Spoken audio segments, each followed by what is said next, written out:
तो देखना हमारा जो टॉपिक है वो क्या है, आयनन ऊर्जा, या इसी को क्या बोलते हैं हम लोग, आयनन विभव, या इसी को हम लोग क्या बोलते हैं, आयनन एंथैल्पी। ठीक है, इंग्लिश में क्या बोलते हैं, आयनाइजेशन एनर्जी। शॉर्ट में हम लोग इसको क्या बोलेंगे, आईई। इंग्लिश में इसको क्या बोलते हैं, आयनाइजेशन पोटेंशियल। शॉर्ट में इसको क्या बोलते हैं, आईपी। और ये क्या है, आयनाइजेशन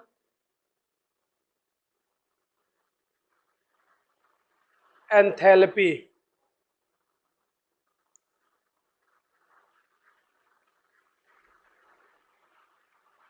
तो आईई ही इसको बोलते हैं। ये इसके इतने नाम हैं, इसमें से तुम्हें कुछ भी बोले सभी का मतलब एक ही होता है। तो आयनन ऊर्जा होता क्या है वो हम लोग समझ लेते हैं। देखना, ये न्यूक्लियस, इसके चारों ओर वृत्ताकार कक्षाएं, जिसमें इलेक्ट्रॉन क्या करता है, चक्कर लगाता है। ठीक है, तो हम लोग देखेंगे कि जो हमारा न्यूक्लियस है, इसके आसपास इस तरह से इलेक्ट्रॉन हिल रहते हैं और चक्कर लगाते रहते हैं।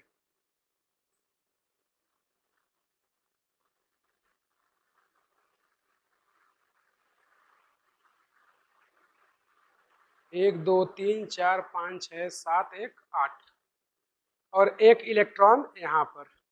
ये हमने किसको ले लिया है, सोडियम।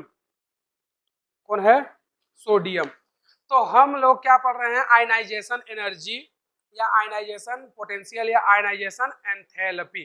शॉर्ट में क्या बोलते हैं उसको, आईई या आईपी। ठीक है, तो जो आईई या आईपी है, इसमें हम लोग क्या बोलते हैं कि अगर कोई परमाणु है तो उसमें से हम लोग क्या करें, ये जो आउटर सेल का इलेक्ट्रॉन है, कौन, बाह्यतम कोश का इलेक्ट्रॉन, इसको रिमूव करने के लिए यानी इसके कक्षा से बाहर निकालने के लिए हमें जितनी भी एनर्जी की रिक्वायर्ड होगी उसी को हम लोग क्या बोलते हैं, आयनन ऊर्जा। तो हम लोग इसको बाहर निकालने के लिए क्या करेंगे, एनर्जी या हीट देंगे। बोलो, तो जो आउटर सेल का इलेक्ट्रॉन है उसको हम लोग निकालने के लिए क्या करते हैं, एनर्जी देते हैं। एनर्जी देंगे तो होगा क्या, यहाँ से एक इलेक्ट्रॉन क्या हो जाएगा, रिमूव हो जाएगा, या बोले एक इलेक्ट्रॉन माइनस हो जाएगा। आउटर सेल के ही इलेक्ट्रॉन को, क्यों, क्योंकि इनर सेल के जो इलेक्ट्रॉन है उनका न्यूक्लियस के साथ अट्रैक्शन ज्यादा होगा या आकर्षण ज्यादा होगा, तो इनके बीच में बॉन्ड क्या होगा, स्ट्रॉन्ग। जो आउटर इलेक्ट्रॉन है इनके साथ न्यूक्लियस का अट्रैक्शन क्या होगा, कम या आकर्षण कम, तो इलेक्ट्रॉन को रिमूव करना इजी। इसीलिए हमेशा हम लोग क्या करते हैं, आउटर सेल या बाह्यतम कोश के इलेक्ट्रॉन को बाहर निकालते हैं। तो आयनन ऊर्जा की परिभाषा क्या बोलेंगे, किसी विलगित, विलगित मतलब अकेला होना चाहिए, उसके साथ कोई नहीं होना चाहिए। जैसे हाइड्रोजन परमाणु, H2 नहीं लेंगे, विलगित मतलब अकेला होना चाहिए, आइसोलेटेड। जैसे हाइड्रोजन में बात करें या ऑक्सीजन में बात करें या नाइट्रोजन में, तो हम लोग नाइट्रोजन हो या ऑक्सीजन हो या हाइड्रोजन, इनमें हम लोग N लेंगे, इसमें O लेंगे और इसमें H लेंगे। N2O2H2 नहीं लेंगे, तो इनको हम लोग क्या बोलते हैं, विलगित या आइसोलेटेड परमाणु या तत्व। तो हम क्या बोल रहे हैं कि किसी गैसीय विलगित परमाणु के बाह्यतम कोश से, क्योंकि आउटर सेल से इलेक्ट्रॉन हम लोग क्या कर रहे हैं, रिमूव, तो किसी गैसीय विलगित परमाणु के बाह्यतम कोश से एक इलेक्ट्रॉन निकालने के लिए दी गई आवश्यक ऊर्जा की मात्रा को क्या बोलते हैं, आयनन ऊर्जा। एक्चुअल में हुआ क्या, जो सोडियम था ये किस में कन्वर्ट हो जाएगा, सोडियम आयन में। किस में कन्वर्ट हो जाएगा, सोडियम आयन में, यानी सोडियम का क्या बन गया, आयन। तो इसी को तो हम लोग बोल रहे हैं आयनन। ऊर्जा दिए हैं इसलिए क्या हो गया, एनर्जी। तो इसी को क्या बोलते हैं, आयनाइजेशन एनर्जी। यानी कि कोई न्यूट्रल एटम्स है तो उसको अगर हम लोग चार्ज करना चाहते हैं तो क्या करें, आयनन एनर्जी उसे दे दे, यानी कि उसके आउटर सेल से एक इलेक्ट्रॉन को क्या कर दे, रिमूव कर दे। तो उसी को हम लोग क्या बोलते हैं, आयनन ऊर्जा। तो यहाँ पर अब होगा क्या, ये जो सोडियम प्लस बना है ये कुछ इस तरीके से दिखाई देगा। यहाँ पर 2 इलेक्ट्रॉन और यहाँ 8।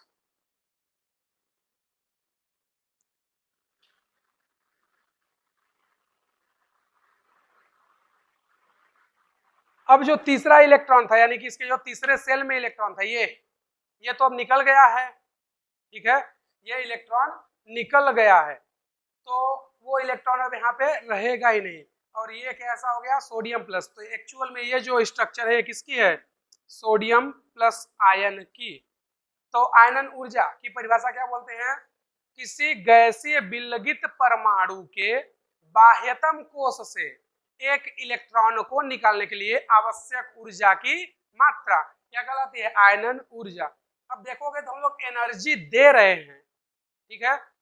तो जब किसी भी रिएक्शन में एनर्जी दी जाती है तो उस प्रोसेस को हम लोग बोलते हैं उष्माशोषी। उष्मा का क्या कर रहा है, ये अवशोषण, यानी उष्मा का शोषण कर रहा है। तो हम लोग बोल सकते हैं कि आयनन ऊर्जा उष्माशोषी या एंडोथर्मिक प्रोसेस है, क्योंकि ये उष्मा को क्या कर रही है, ले रही है, एब्जॉर्ब कर रही है, इसका शोषण कर रही है। तो आयनन ऊर्जा कैसी प्रोसेस है, एंडोथर्मिक। कैसी है, एंडोथर्मिक प्रोसेस।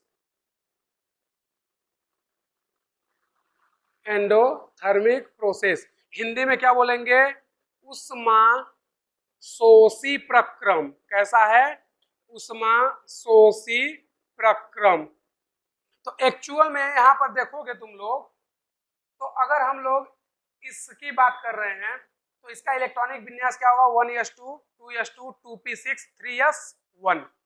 इसका इलेक्ट्रॉनिक विन्यास क्या होगा, 1s2 2s2 2p6 और 3s1।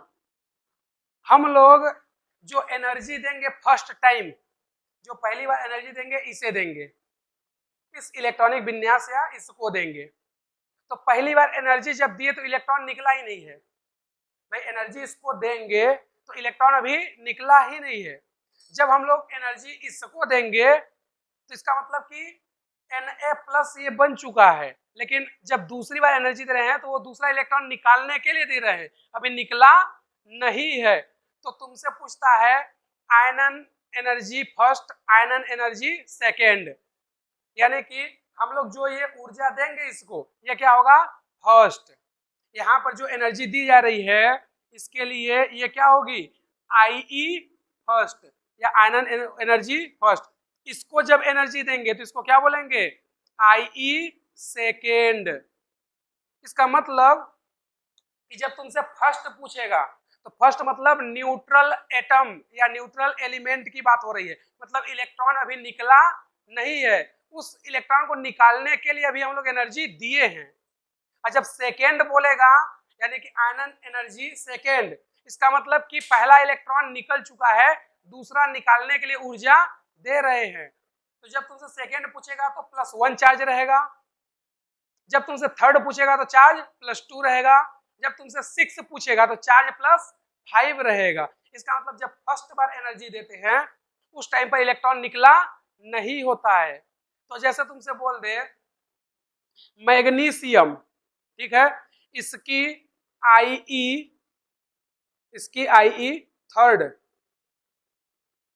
थर्ड, इसका मतलब ये कैसा बन गया, Mg+2, यानी कि ये ऊर्जा हम लोग इसे दे रहे हैं, समझे। उसने क्या बोला, थर्ड, यानी कि +2 को दे रहे हैं। अगर वो बोलता 6 यानी +5 को दे रहे हैं। तो पहले बार जब एनर्जी देते हैं वो न्यूट्रल को देते हैं, यानी इलेक्ट्रॉन अभी निकला नहीं है, निकलने के लिए दे रहे हैं। तो कभी भी फर्स्ट पूछेगा, आयनाइजेशन एनर्जी का सीक्वेंस अगर कभी भी फर्स्ट पूछता है तो क्या बताओगे? Neutral atom. सेकेंड पूछेगा तो एक इलेक्ट्रॉन रिमूव कर देंगे, थर्ड पूछेगा तो 2 रिमूव कर देंगे, अगर फिफ्थ पूछता है तो 4 इलेक्ट्रॉन रिमूव कर देंगे। समझे कि नहीं समझे? तो इसको पहले परिभाषा लिख लेना, फिर इसको लिखना।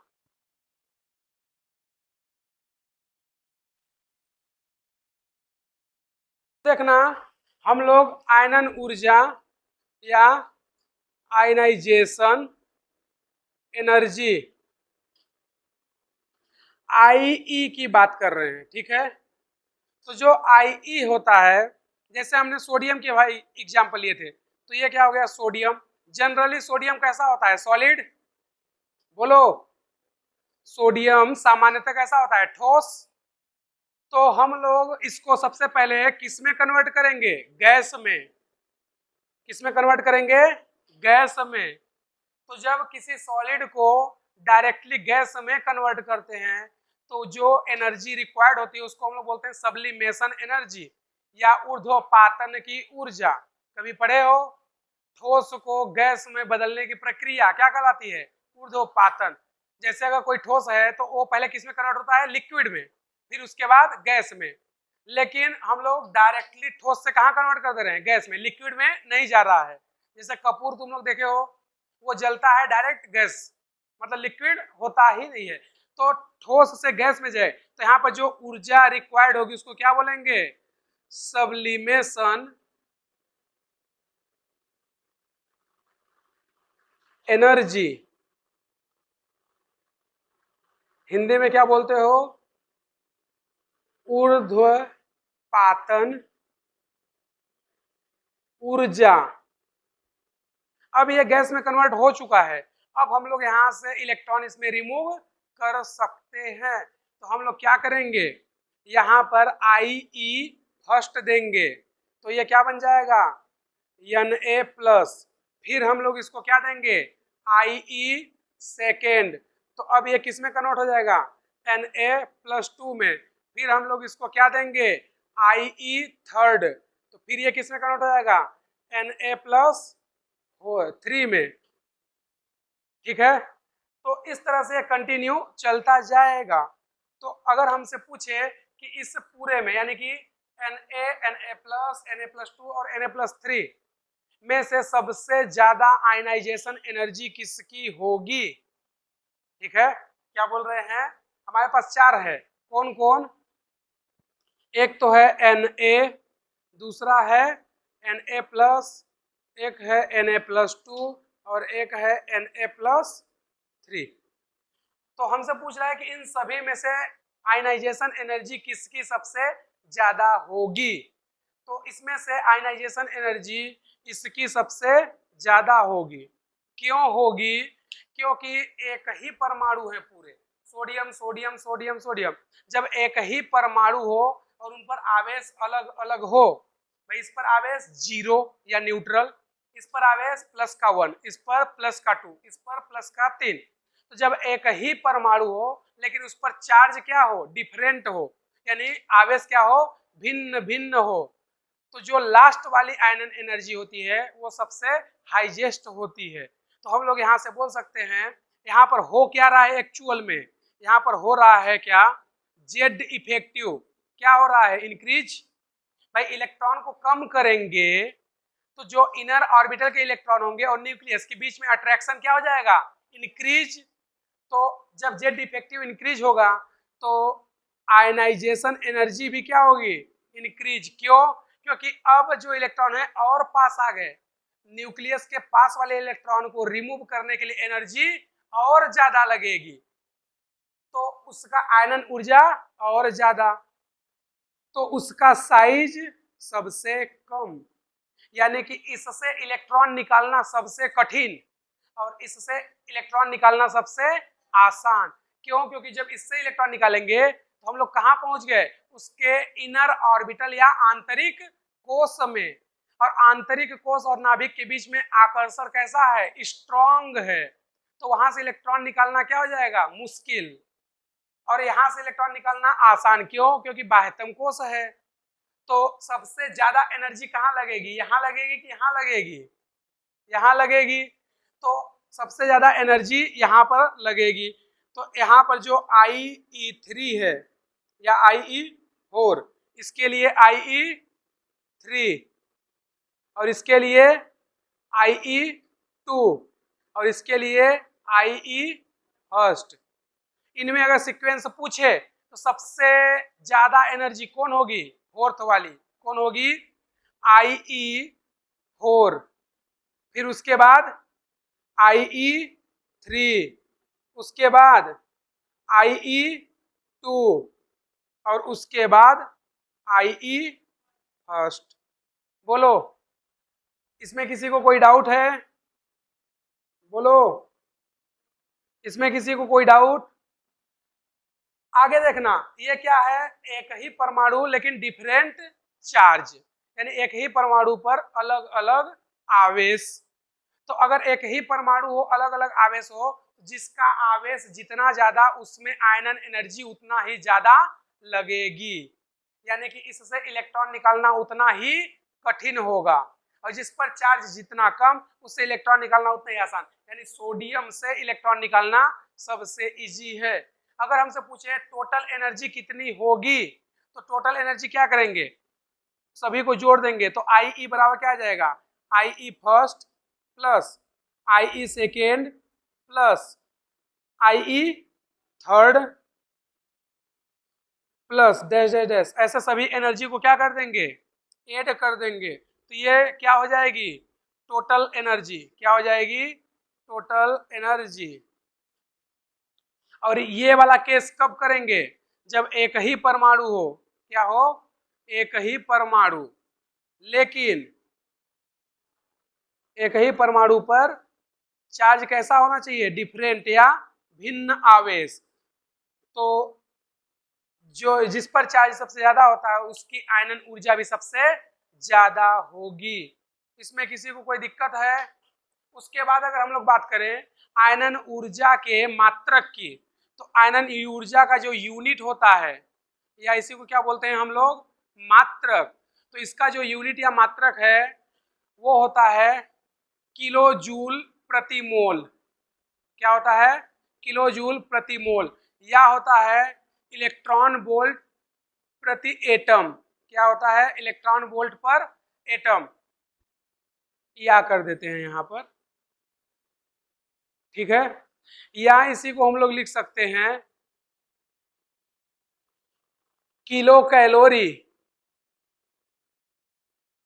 प्रति मोल। तो जो ऊर्जा है, इस ऊर्जा का 3 मात्रक, क्या क्या? किलो जूल पर मोल, या बोल सकते हैं इलेक्ट्रॉन वोल्ट पर एटम, या बोल सकते हैं किलो कैलोरी पर मोल। ये सभी आयनन ऊर्जा के क्या हैं? यूनिट हैं या मात्रक हैं। तो अगर डिफरेंट चार्ज रहेगा एक ही एटम पर, तो जिस पर चार्ज जितना ज्यादा उसका आयनन ऊर्जा उतना ही ज्यादा, मतलब उससे इलेक्ट्रॉन निकालना उतना ही कठिन। और जिस पर चार्ज जितना कम, उससे इलेक्ट्रॉन निकालना उतना ही आसान। लेकिन ऐसा तब बोलेंगे जब एक ही एटम या परमाणु हो लेकिन उस पर चार्ज क्या हो? अलग अलग हो। तो कुल एनर्जी क्या हो जाएगी? सभी का टोटल। इनमें एनर्जी का सीक्वेंस पूछे, सबसे ज्यादा 4, उसके बाद 3, उसके बाद 2, उसके बाद 1, यानी सबसे ज्यादा ऊर्जा कौन है? 4। यानी कि 4 वाली ऊर्जा से जब इलेक्ट्रॉन निकालेंगे तो हमें सबसे ज्यादा ऊर्जा देना पड़ेगा। समझे कि नहीं समझे? लिख लो। हम लोग क्या पढ़ रहे हैं? आयनन ऊर्जा को प्रभावित करने वाले कारक, इंग्लिश में क्या बोलते हो? Factor affecting of ionization energy. ठीक है। तो हम लोग देखना चाहते हैं कि आयनन एनर्जी या आयनन ऊर्जा किन किन चीजों से अफेक्टेड होती है या प्रभावित होती है। तो नंबर पहला, अगर हम लोग बात करें किसकी, पीरियड की, पीरियड मतलब आवर्त, तो हमें पता है कि पीरियड में लेफ्ट टू राइट अगर हम लोग चले यानी बाएं से दाएं की ओर, तो जेड इफेक्टिव क्या होता है, बोलो, इंक्रीज होता है। तो आयनन ऊर्जा भी क्या होगा, इंक्रीज, क्योंकि हमने पढ़ाया था तुम लोगों को जेड इफेक्टिव डायरेक्टली प्रोपोर्शनल होता है आयनाइजेशन एनर्जी के, मतलब ये बढ़ेगा तो ये भी बढ़ेगा, अगर ये घटेगा तो ये भी घटेगा। फिर अगर हम लोग दूसरा नंबर देखें तो दूसरा होता है स्टेबल इलेक्ट्रॉनिक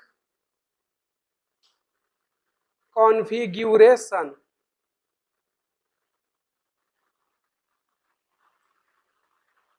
हिंदी में क्या बोलेंगे, स्थायी इलेक्ट्रॉनिक विन्यास। तो देखना ये डायरेक्टली प्रोपोर्शनल होता है आयनाइजेशन एनर्जी के, मतलब अगर किसी का आउटर सेल का ऑक्टेट क्या हो, कंप्लीट हो, या वो पूर्ण रूप से भरा हो, तो उससे इलेक्ट्रॉन निकालना कठिन होगा, मतलब उससे इलेक्ट्रॉन निकालने के लिए हमें ज्यादा ऊर्जा देना पड़ेगा। तो स्टेबल इलेक्ट्रॉनिक विन्यास कौन होता है, सभी नोबल गैस। भाई नोबल गैस में सभी में क्या होता है, हीलियम को छोड़ दो तो सभी में क्या होता है, P6। तो उनसे इलेक्ट्रॉन निकालना सबसे ज्यादा कठिन, क्यों, क्योंकि उनकी एनर्जी सबसे ज्यादा लगेगी। तीसरी अगर हम लोग बात करें तो तीसरा क्या, तीसरा है हमारे पास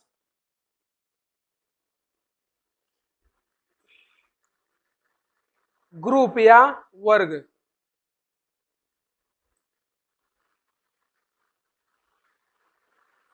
तो ग्रुप या वर्ग की हम लोग बात करें तो ग्रुप में या वर्ग में कहा, अप टू डाउन, यानी ऊपर से नीचे जाएंगे तो जेड इफेक्टिव क्या होता है, कांस्टेंट होता है, लेकिन एटॉमिक रेडियस क्या होती है, इंक्रीज होती है। अगर एटॉमिक रेडियस या परमाणु त्रिज्या इंक्रीज होगी तो आयनाइजेशन एनर्जी डिक्रीज होगी, यानी कि सीजियम से इलेक्ट्रॉन निकालना बहुत ही इजी है क्योंकि उसका साइज बहुत बड़ा। तो आउटर सेल का न्यूक्लियस के अगेंस्ट अट्रैक्शन क्या होगा, बहुत कम, तो उससे इलेक्ट्रॉन बहुत आसानी से हम लोग निकाल सकते हैं, यानी कि वहां पर आयनन ऊर्जा हमारी सबसे कम लगेगी, समझे। चौथा होता है हमारा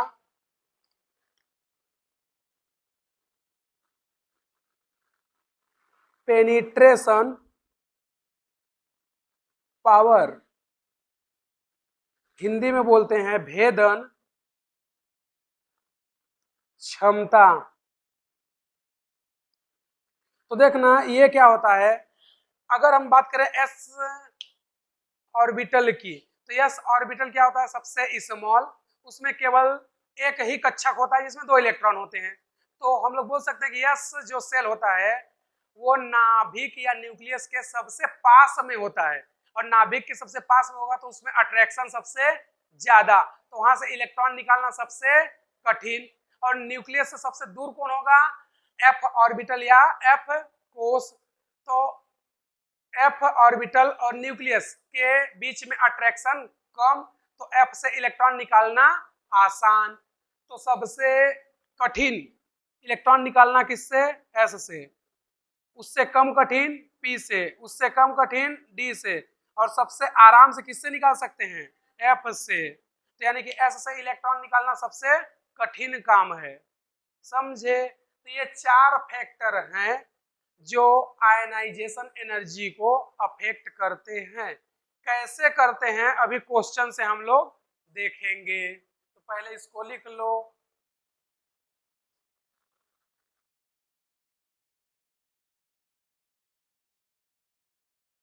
वो क्या, हमने यहाँ पे तुम्हें एक चीज बताया है, ये स्टेबल इलेक्ट्रॉनिक कॉन्फ़िगरेशन, यानी कि स्थायी विन्यास डायरेक्टली प्रोपोर्शनल होता है आयनन ऊर्जा के। तो जैसे हमें लिखा हो Np6 और इधर पे दिया हो Np5, N कुछ भी हो सकता है, 2 3 4 5 6 कुछ भी। तो अगर ऐसा है तो इसमें सबसे ज्यादा एनर्जी उसकी होती है जिसका एटॉमिक नंबर ज्यादा या जिसके पास इलेक्ट्रॉन ज्यादा होगा। तो इसके पास इलेक्ट्रॉन ज्यादा, तो इसकी एनर्जी भी ज्यादा, समझे। उसी तरह अगर हमें लिखा है Np5 और लिखा है Np4, तो 5 वाले का ज्यादा, लेकिन हमें दे दिया Np4 और दे दिया Np3, तो 3 का ज्यादा हो जाता है। कारण, क्योंकि तुम लोग पढ़े होगे हाफ फील्ड और फुल फील्ड का कॉन्सेप्ट, अर्धपूरित और पूर्ण पूरित। जो अर्धपूरित कक्षक होते हैं उनका स्थायित्व या स्टेबिलिटी ज्यादा होता है, तो उससे इलेक्ट्रॉन निकालना कठिन। तो इनमें अर्धपूरित नहीं लगता। अब देखो पी क्या है, 6 है, तो ये कैसा हो गया, फुल फील्ड या पूर्ण पूरित। कैसा हो गया, पूर्ण पूरित। और ये कैसा है, अर्ध पूरित। कैसा है, अर्ध पूरित। तो पूर्ण पूरित और अर्ध पूरित स्टेबल होते हैं और की तुलना में। लेकिन अगर कोई तुमसे बोल दे कि Np3 और Np5 में ज्यादा स्टेबल कौन है, तो फिर Np5 होगा, Np3 नहीं होगा।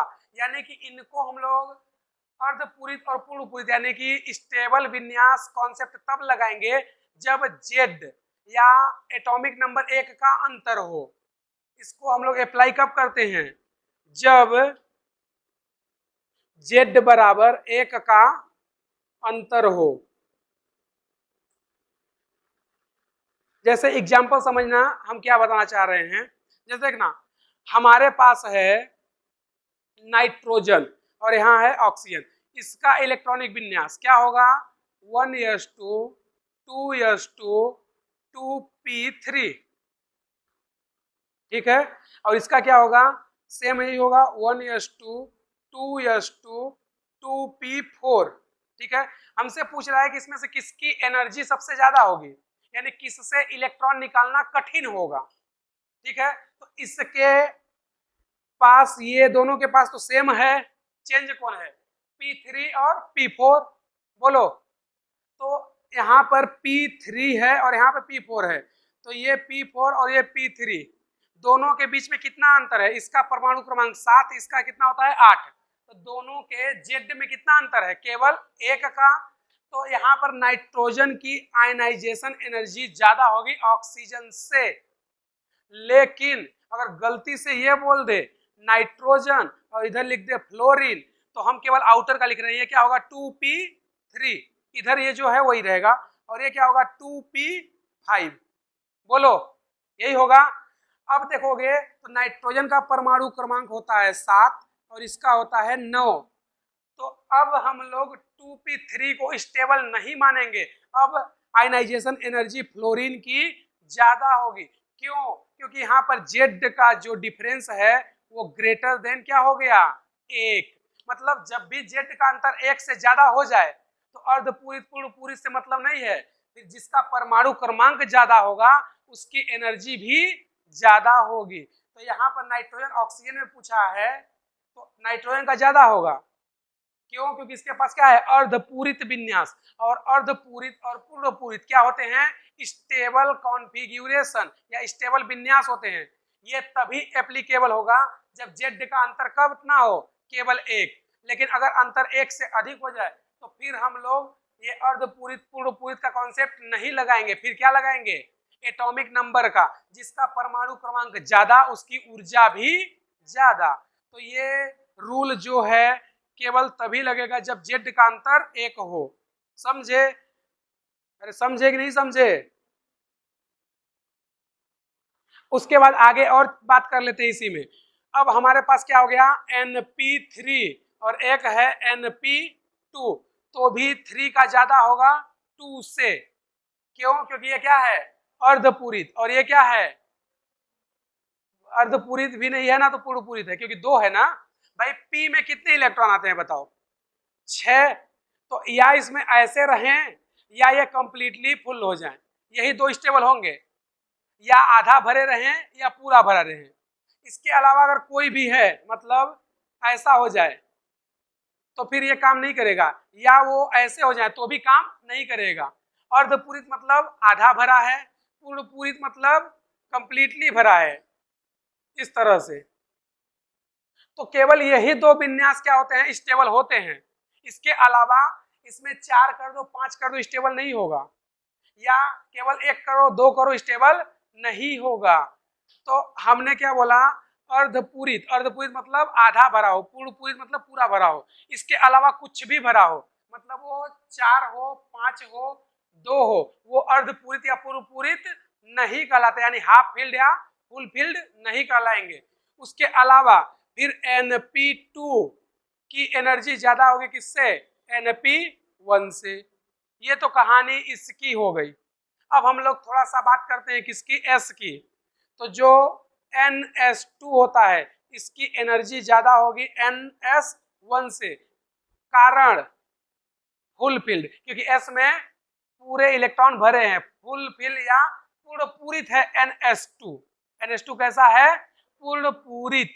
लेकिन अगर हमें इसका कंपैरिजन कर दे NS2 और Np1 का, तो फिर Np1 ज्यादा होगा NS2 से, सॉरी NS2 ज्यादा होगा Np1 से।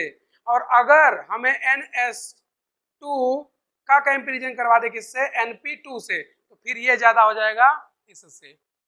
समझे कि नहीं समझे? तो जब भी तुम्हारे पास ऐसा क्वेश्चन आए, ये तुम्हें याद होना जरूरी है। बस यहाँ पर ध्यान रखने वाला क्या चीज है, अर्धपूरित और पूर्ण पूरित। अगर अर्धपूरित और पूर्ण पूरित तुम्हें पता है तो फिर कोई भी क्वेश्चन तुम लोग कर सकते हो। बोलो। तो हमने तुम्हें यहाँ पर एक, यहाँ पर बीच में डाल ही देते हैं, यहाँ पर Np3 की एनर्जी कम होगी Np5 से। क्यों? क्योंकि Z का अंतर अब 1 से ज्यादा है। अब लिख सकते हो।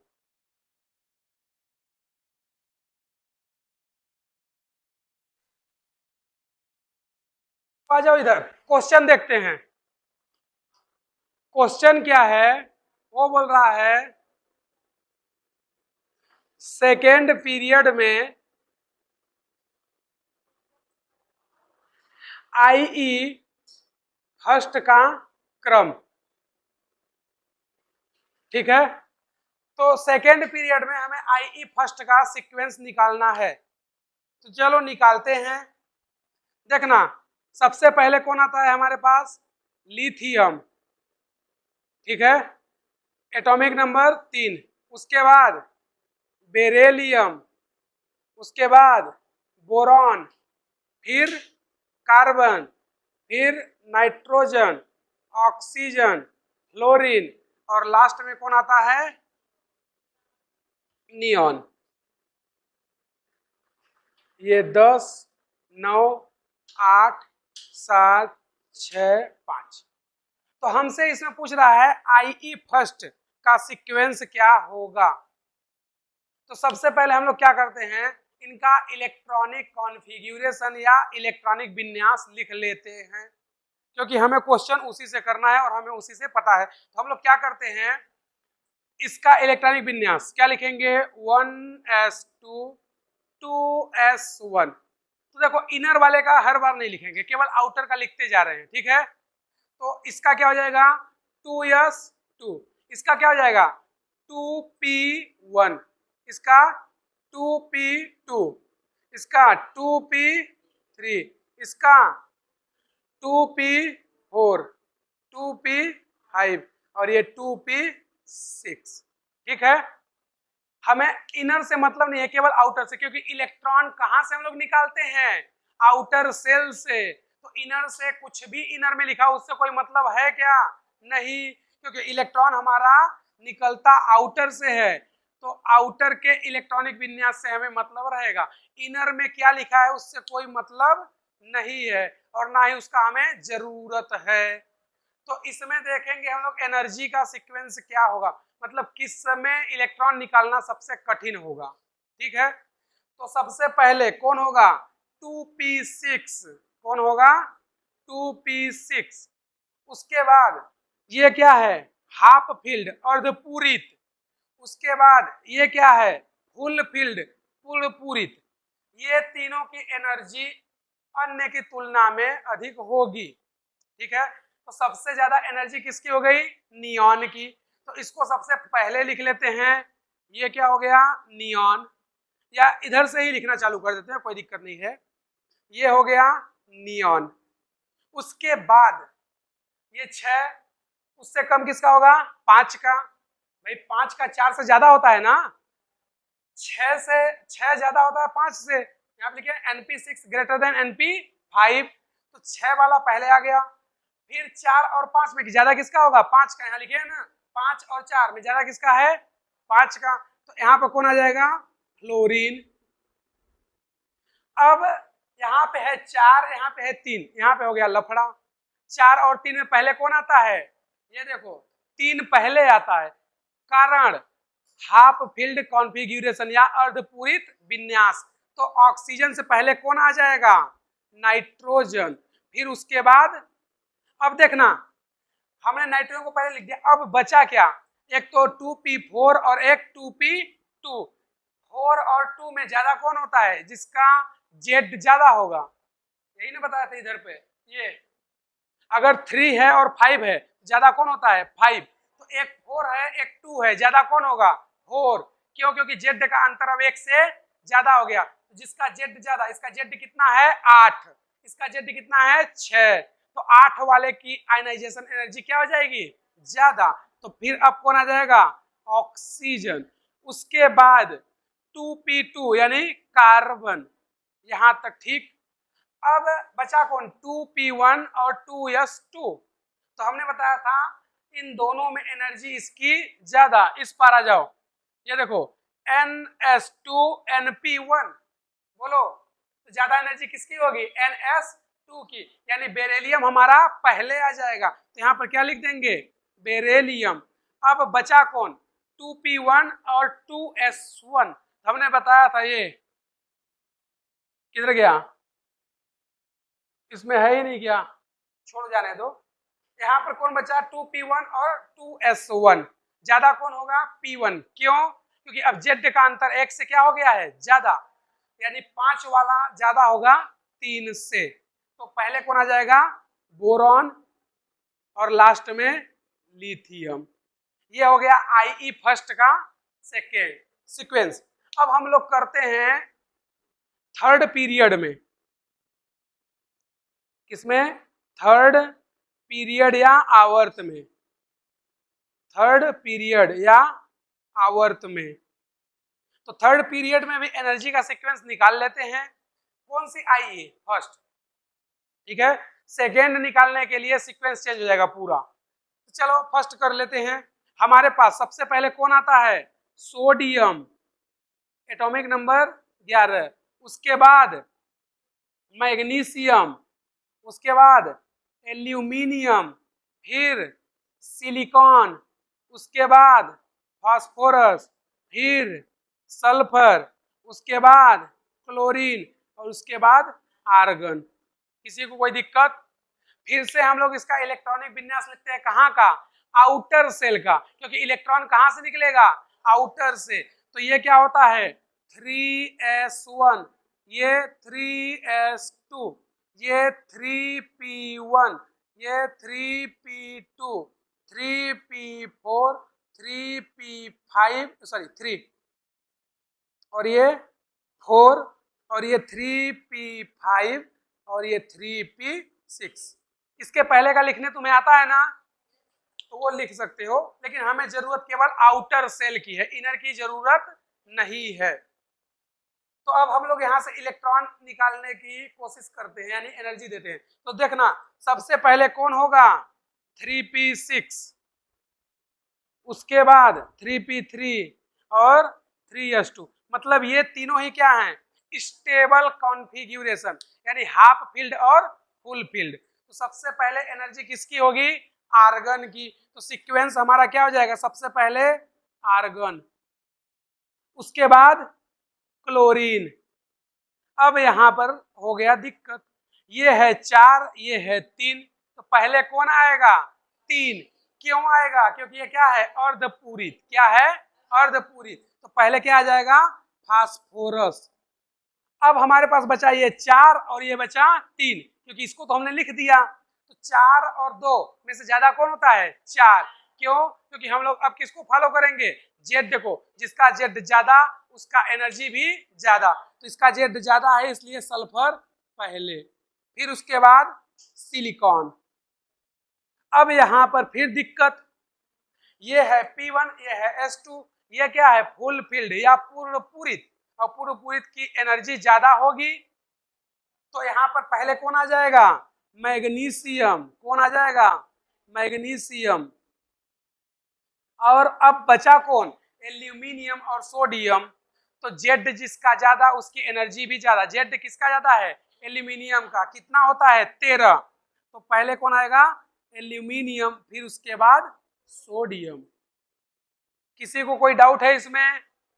बोलो, किसी को कोई डाउट? कर लोगे? समझ में आ गया है? इसीलिए इसको नहीं मिटाए थे, ताकि इधर से देख सको कि कौन किससे ज्यादा होता है।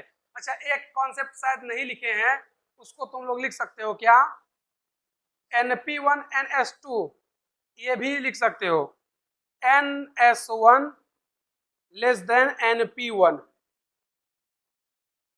समझे?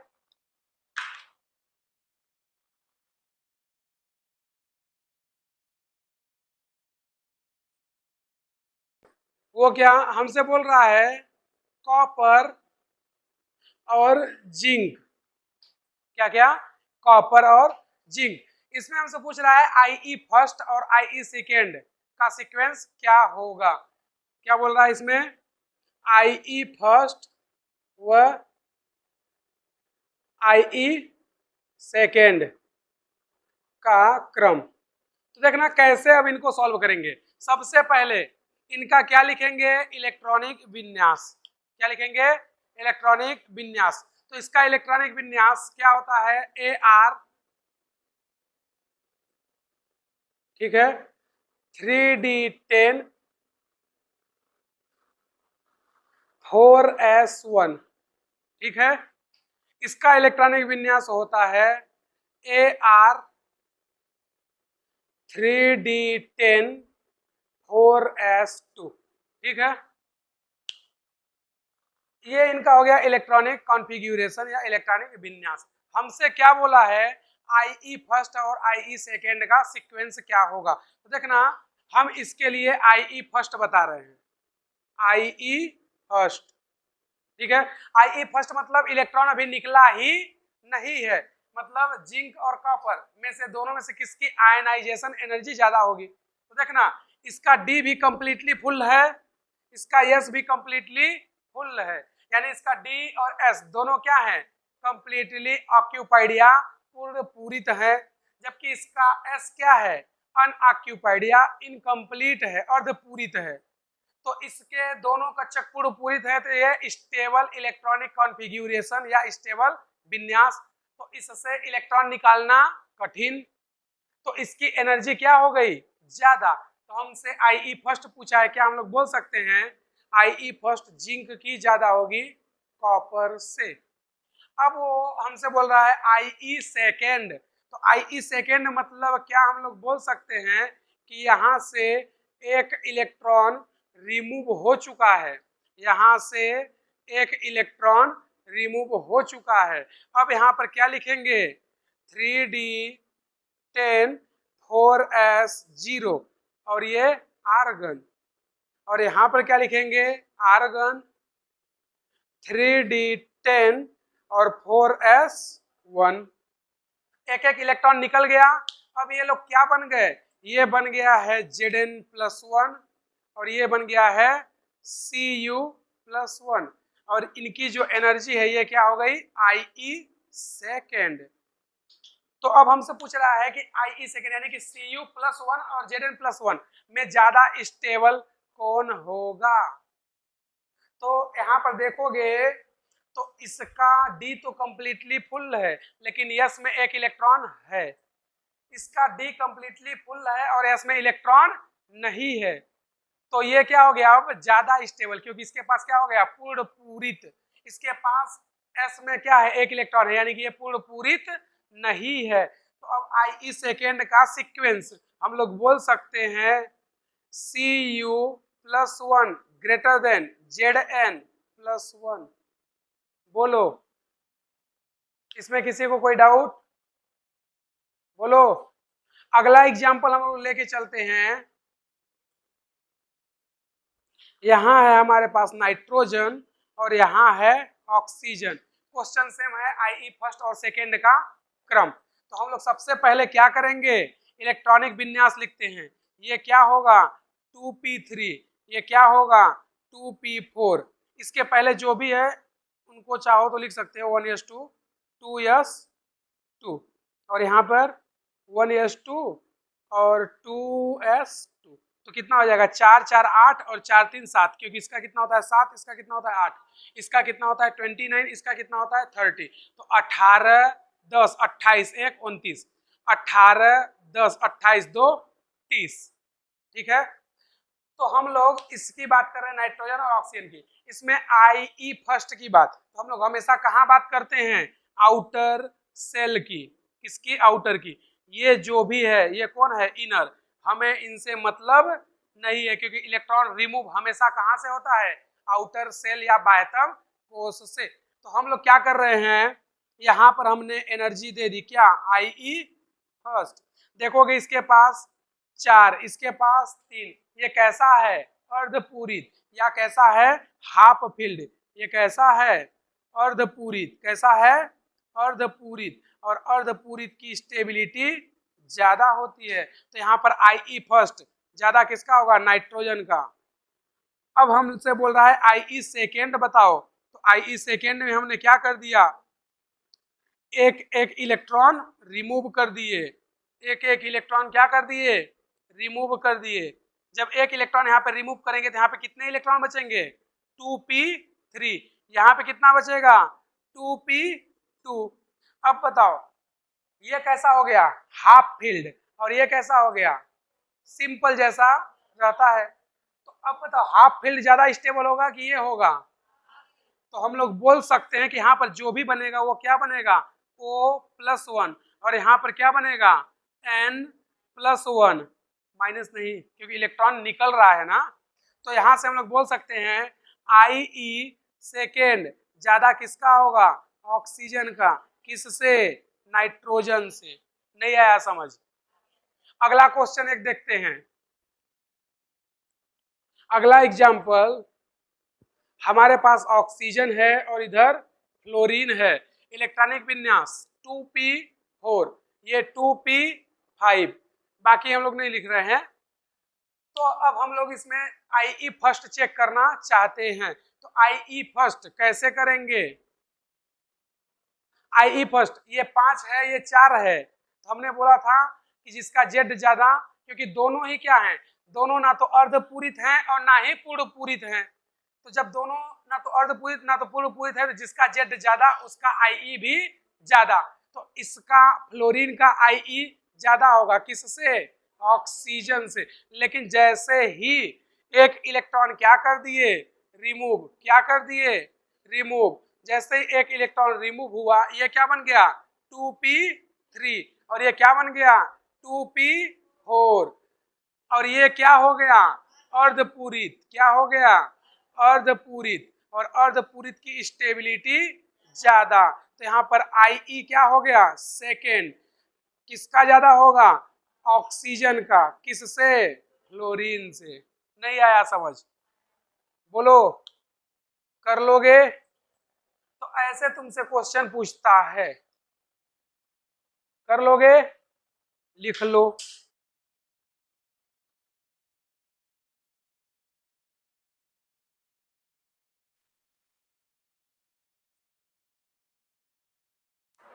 चलो आ जाओ देखते हैं हमसे क्या पूछा था।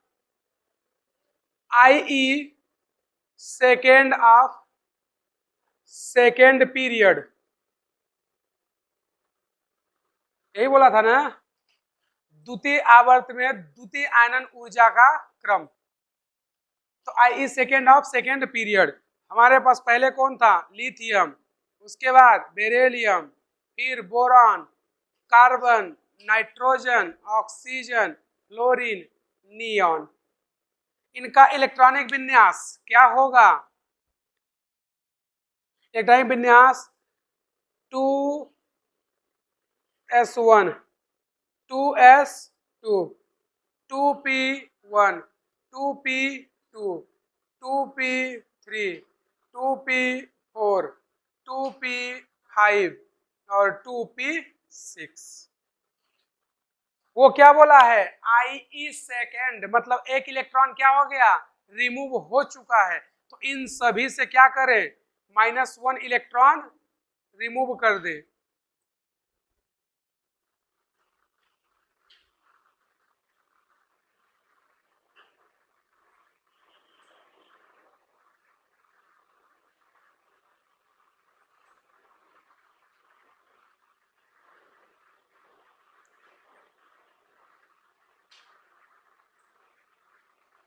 तो देखना सभी से हमने क्या कर दिया, एक एक इलेक्ट्रॉन रिमूव कर दिए। अब जब सभी से एक एक इलेक्ट्रॉन रिमूव कर दिए तो जो बनता है उसको हम लोग लिख लेते हैं। क्या आएगा इधर, 2p5, 2p4, 2p3, ये 2p2, ये 2p1, ये कहाँ चला गया, 2p0। 2p0 अगर हो जाएगा तो इसका मतलब उसके पास अब बचा क्या, 2s2। भाई इसके पहले इसके पास क्या रहा होगा, 1s2 और 2s2, तो ये 0 हो गया, तो अब बचा क्या, 2s2। इसके पास क्या बचा, 2s1 और इसके पास बचा 1s2। भाई इसके पहले जो था 1s2, ये 0 हो गया, तो ये तो बचा है ना, बोलो। जैसे इसका 0 हो गया तो ये तो बचा है ना, तो 2s2, और इसके पास ये 0 हो गया तो 1s2, ये होगा। ठीक है, अब कहानी क्या, सिंपल सा वही, हमारे पास क्या है 5, तो सबसे पहले ऊर्जा किसकी होगी, 5 वाले की। लेकिन क्वेश्चन हो गया हमारा गलत। सबसे ज्यादा आयनन ऊर्जा पूरे आवर्त सारणी में 1s2 की होती है। पूरे आवर्त सारणी या पेरियोडिक टेबल में हाईएस्ट आयनाइजेशन एनर्जी 1s2 की होती है। अब वो 1s2 किसी का भी विन्यास हो, उससे मतलब हमें नहीं है। हीलियम का भी हो सकता है, लिथियम +1 का भी हो सकता है। यानी कि पूरे पेरियोडिक टेबल में सबसे ज्यादा आयनन ऊर्जा किसकी होती है, 1s2 की। और 1s2 कौन होता है, हीलियम। तो आवर्त सारणी में सबसे ज्यादा आयनन ऊर्जा किसकी होती है, 1s2 की। तो लिथियम +1 सबसे पहले आ जाएगा। तो सबसे पहले कौन आ गया, लिथियम प्लस का 1। उसके बाद अब इससे हम बात करेंगे, समझे।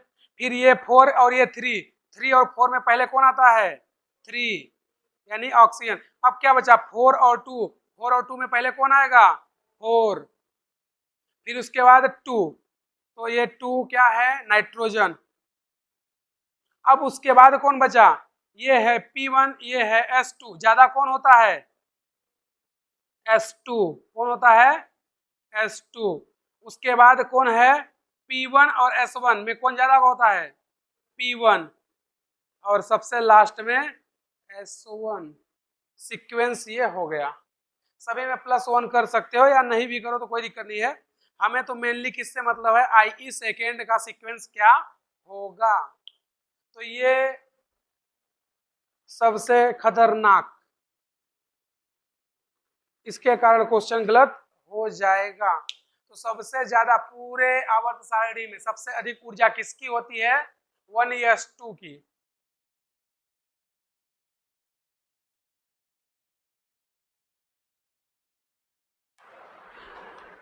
आई सेकेंड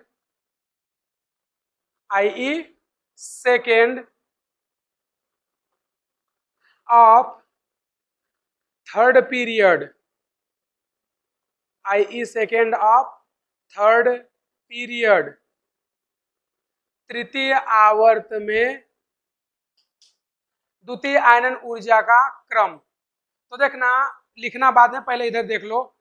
इसमें कौन था? सोडियम, उसके बाद मैग्नीशियम, फिर एल्यूमिनियम, उसके बाद बोलो सिलिकॉन, फिर phosphorus, sulphur, chlorine, argon. Electronic विन्यास सभी का लिख देते हैं। ये क्या होगा?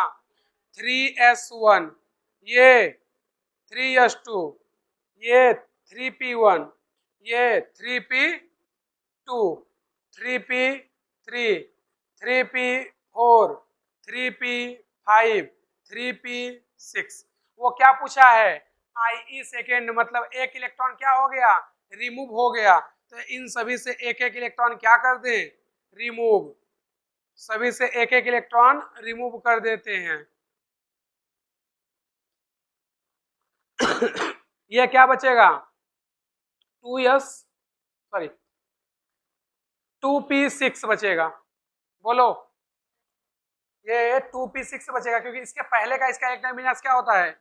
1s2, 2s2, 2p6, यही होता है ना। तो ये 0 हो गया तो बचा गया 2p6। उसके बाद इसके क्या, इसके पास क्या है? 3s1। ये कितना बचेगा भाई? इसका p0 हो रहा है, तो p0 हो रहा है, तो इससे पहले कौन रहा होगा? 3s। तो इसके पास क्या आ जाएगा? 3s2। इसका क्या लिखेंगे? 3p1, 3p2, 3p3, 3p4, 3p5। इतना कर चुके। अब हमसे क्या पूछा? इनके एनर्जी का सीक्वेंस। अब बताओ, इन सभी में सबसे ज्यादा एनर्जी किसकी होगी? बोलो, सबसे ज्यादा एनर्जी किसकी होगी? देखोगे तो तुम्हारे पास एक चीज नजर आ रहा है, इन सभी में तीन तीन तीन तीन तीन तीन तीन, सभी में तीन है, लेकिन ये दो है। तुम्हारा दोस्त, इसकी एनर्जी सबसे ज्यादा, इसकी एनर्जी सबसे ज्यादा, क्योंकि ये सभी में नंबर ऑफ सेल तीन है, जबकि इसमें नंबर ऑफ सेल यानी कोष की संख्या 2 है। यानी इसमें जो सेल है वो कम है, इन सभी में सेल क्या है? ज्यादा है, कोष की संख्या ज्यादा है। जिसमें कोष जितना कम, उसमें आयनाइजेशन एनर्जी उतना ही ज्यादा। तो सबसे पहले कौन आ जाएगा? सोडियम। कौन आएगा? सोडियम। उसके बाद आर्गन। इसके बाद अब कौन बचा? 4 और इधर 3। पहले कौन आएगा? 3, यानी कि सल्फर। अब 4 इधर 2, पहले कौन आएगा? 4, यानी क्लोरीन। इधर 4, इधर सॉरी, इधर 2, इधर 1, पहले कौन आएगा? 2, यानी फास्फोरस। ये 1 है, ये 2 है, पहले कौन आएगा? 2, कौन आएगा? एल्यूमिनियम। अब ये P1 है, ये S1 है, पहले कौन आता है? P1, यानी सिलिकॉन। और सबसे लास्ट में मैग्नीशियम। ये किसी को कोई डाउट है इसमें? बोलो।